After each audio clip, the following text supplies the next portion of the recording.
Grandir et vieillir. C'est au cours des 2 premières années de la vie que le corps humain grandit le plus rapidement. Au même moment, on apprend aussi à marcher et à parler. La croissance physique se poursuit pendant l'enfance et l'adolescence, jusqu'à l'âge adulte. Une personne atteint généralement sa taille adulte vers 20 ans.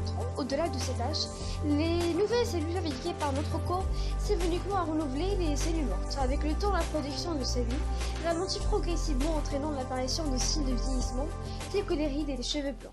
Geste réflexe. À la naissance, le bébé pèse environ 3,5 kg et mesure en moyenne 56 cm. Sa faculté de coordination est réduite et ses mouvements sont souvent de simples réflexes. Plus fort en grandissant, l'enfant prend du poids et acquiert plus de force. Il devient capable d'effectuer des tâches qui nécessitent des mouvements précis comme l'écriture et le dessin. Tout change, l'adolescent a la capacité de penser par lui-même et de prendre des responsabilités. Pendant la puberté, il acquiert peu à peu les caractéristiques physiques de l'adulte de l'âge adulte. Croissance stoppée. L'adulte arrivé au terme de sa croissance est 20 fois plus grand qu'un nouveau-né. L'exercice physique et le sport peuvent accroître la force, l'endurance et la souplesse d'un individu, mais ne peuvent pas modifier sa taille. La production des cellules ralentit.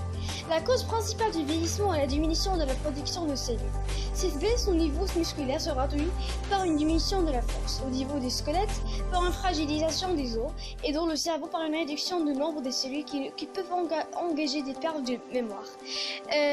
Les grands étapes du développement. Au cours de la croissance, l'enfant franchit plusieurs grandes étapes dans son développement.